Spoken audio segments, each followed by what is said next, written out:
Trick Moldy. Go ahead. Solomon? Hi, yeah, Solomon Brooks. I'm a student in Baltimore County, and I would like you I would like to thank you for hearing me speak today. And what I would like to say is, as we gather for the hearing, we must remember that as pollution occurs, it doesn't just harm the environment.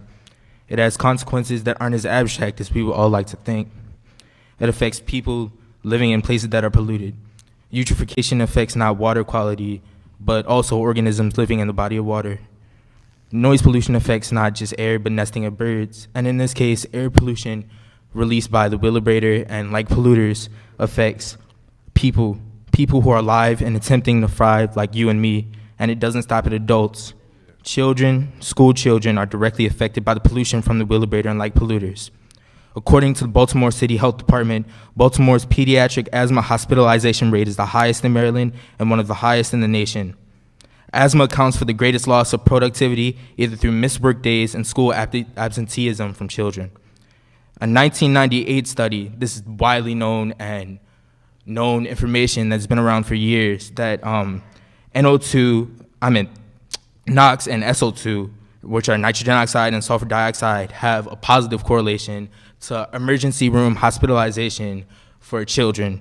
And the wheelabrator is the 5th highest source of nitrogen oxide in the state and the largest stationary source of NOx in the city.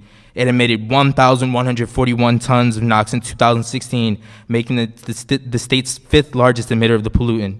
NOx emissions contribute to the formation of ozone and particulate matter in the air that people breathe. And as a student, and as someone who has younger sisters and cousins who are children and students, I feel a deep empathy to these children missing vital education for reasons out of their control.